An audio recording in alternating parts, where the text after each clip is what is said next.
নমস্কার বন্ধুরা, সুমতি kitchen with blog থেকে সবাইকে স্বাগত। আশা করি আপনারা সবাই ভালোই আছেন, আমিও ভালো আছি। আজকে একটা নতুন রেসিপি আপনাদের সঙ্গে শেয়ার করেছি। আর এখানে হচ্ছে তরকারিটা হচ্ছে কিভাবে কি তরকারি করলাম, আপনারা প্রথম থেকে শেষ পর্যন্ত দেখুন, আশা করি ভালোই লাগবে। আসুন তাহলে। এ- এখানে হচ্ছে কাবলি ছোলাটাকে ভিজিয়ে রেখেছিলাম, 3-4 ঘন্টার জন্য ভিজিয়ে রেখেছিলাম। তারপর কুকারেতে লবণ দিয়ে দুটো সিটি দিয়ে হচ্ছে নাবিয়ে নিয়েছি, আর জলটা ছেঁকে নিয়েছি। আর ছোট ছোট করে আলু কেটে নিয়েছি। এখানে হচ্ছে গোটা ধনে 1 চামচ, গোটা জিরে 1 চামচ, আর হচ্ছে কাঁচা লঙ্কা নেবো। কাঁচা লঙ্কা দিয়েই করব। কাঁচা লঙ্কা দিলাম, 7-8টা কাঁচা লঙ্কা নিয়েছি, আপনারা যেমন ঝাল খাবেন সেরকম ঝাল দেবেন। আর হচ্ছে আদার টুকরো 4 টুকরো দিলাম, ছোট ছোট করে কেটে। আর জল দিয়ে মিক্সার বাটিতে বেটে নিচ্ছি। বাটা হয়ে গেছে। কড়াতে তেল দিয়েছি, অল্পই তেল দিয়েছি। আর আলুটাকে ভেজে নিচ্ছি। ছোট ছোট করে আলু কেটে নিয়েছি, যেহেতু ছোলাটাকে সেদ্ধ করে নিয়েছি সেই জন্য ছোট করে আলু কেটে নিয়েছি, তাড়াতাড়ি হচ্ছে সেদ্ধ হয়ে যাবে। একটু অল্প তেল দিয়ে ভেজে নিচ্ছি। আলুটা ভাজা হয়ে গেছে। ঢেলে নিয়েছি। আবার কড়াতে হচ্ছে সাদা তেল দিয়েছি। আর গোটা তেজপাতা, ছোট এলাচ, দারচিনি, লবঙ্গ ফোড়ন দিয়েছি। আর দিলাম টমেটো, টমেটো কুচোনা দিয়ে একটুখানি হচ্ছে নেড়ে নিচ্ছি। আর যে বাটা মশলাটা বেটে রেখেছিলাম, ধনে, জিরে, আদা, কাঁচা লঙ্কা দিয়ে দিলাম। আর হলুদ দিলাম। আর কাশ্মীরি লঙ্কা গুঁড়ো দিলাম, ঝাল লঙ্কার গুঁড়ো দেবো না। দিয়ে ভালো করে মশলাটাকে একটু কষে নিচ্ছি। আর হিং দিচ্ছি, যেহেতু এটা হিং দিয়েই করবো ছোলার তরকারিটা।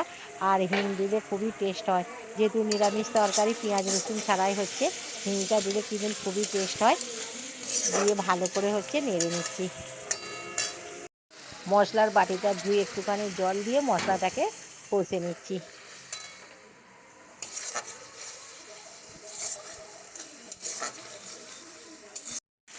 ভালোভাবে কষা হয়ে গেছে, তেল ছেড়ে দিয়েছে। আর টমেটোগুলো অনেকটা নরম হয়ে গেছে। এবার হচ্ছে 1 চামচ চিনি দিচ্ছি, যেহেতু নিরামিষ তরকারি, আর চিনি দিলে টেস্টটা আরও ভালো হয়, মানে দ্বিগুণ হয়ে যায়।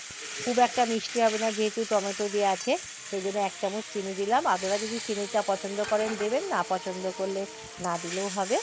আর হচ্ছে আলু দিয়ে দিলাম, আর ছোলা দিয়ে দিলাম। দিয়ে ভালো করে মশলার সঙ্গে হচ্ছে কষে নিচ্ছি। ছোলাটা হচ্ছে লবণ দিয়ে সেদ্ধ করা আছে, তারপর একটুখানি দেখে হচ্ছে লবণটা দেবো। ভালো করে হচ্ছে মশলার সঙ্গে ছোলা আলুটাকে নেড়ে নিচ্ছি।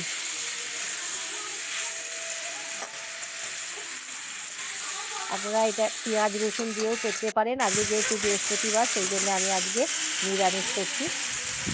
ভালোভাবে হচ্ছে কষে নিয়েছি। আর ছোলার সেদ্ধ করা জলটা দিয়ে দিলাম, জলটাতেও লবণ আছে, সেই জন্যে জলটা দিয়ে দিলাম। লবণটা দেখে আবার হচ্ছে দেবো, একটু বেশি করেই হচ্ছে জল দেবো। তরকারিটা নেড়ে ঢাকা দিয়ে দিয়েছিলাম, অনেকটাই হচ্ছে জল দিয়েছি, ঢাকাটা খুলেছি। আলুটা সেদ্ধ হয়েছে কতটা সেটাই দেখছি। আলুগুলো এখনো সেদ্ধ হয়নি, আবার হচ্ছে ঢাকা দিয়ে দিচ্ছি। আশা করি নতুন পুরাতন বন্ধুরা দেখছেন কিভাবে আজকে আমি হিং দিয়ে ছোলার তরকারিটা করছি। যে সকল নতুন বন্ধুরা আমার চ্যানেলে প্রথম, অবশ্যই চ্যানেলটিকে সাবস্ক্রাইব করবেন, পাশের বেল বাটনটি অন করবেন, সবার সঙ্গে শেয়ার করবেন, লাইক করবেন, আর কমেন্ট করে জানাবেন আজকে হিং দিয়ে ছোলার তরকারিটা কেমন হয়েছে। আর আলুগুলোকে একটু ভেঙে দিলাম, ঝোলটা তাহলে একটু গাঢ় হবে, খেতেও ভালো লাগবে। আর একটু ঝোল ঝোল মতো নামাবো, ঠান্ডা হয়ে গেলে অনেকটাই ঝোল কমে যাবে। এবার হচ্ছে কসৌরি মেথিটাকে গুঁড়ো করে দিলাম। ফ্রিজেতে কসৌরি মেথিটা রেখেছিলাম, মুচমুচে হয়েছিল, বের করে নিয়ে হাতে গুঁড়ো করে দিয়ে দিলাম। ফ্রিজে কসৌরি মেথি রাখলে মুচমুচে হয়ে যায়, আর ভেজে গুঁড়ো করে দিতে লাগে না। হয়ে গেল আমার হচ্ছে ছোলা হিং দিয়ে ছোলার তরকারি। আশা করি নতুন নতুন বন্ধুরা দেখেছেন কিভাবে আজকে হচ্ছে হিং দিয়ে ছোলার তরকারিটা করলাম। আর আলুটা তো অনেকটাই ভেঙে দিয়েছি, ঝোলটা গাঢ় হয়ে গেছে। এবার হচ্ছে গরম মশলা দিয়ে নামিয়ে নিচ্ছি। এবার হচ্ছে ঢেলে নিচ্ছি। এখানে ঢেলে নিয়েছি। আশা করি নতুন পুরাতন বন্ধুরা দেখেছেন। আবার কোনো একটা নতুন রেসিপি নিয়ে আপনাদের সঙ্গে দেখা হবে। ততক্ষণে আপনারা সুস্থ থাকবেন, ভালো থাকবেন, আর অবশ্যই আমার পাশে থাকবেন।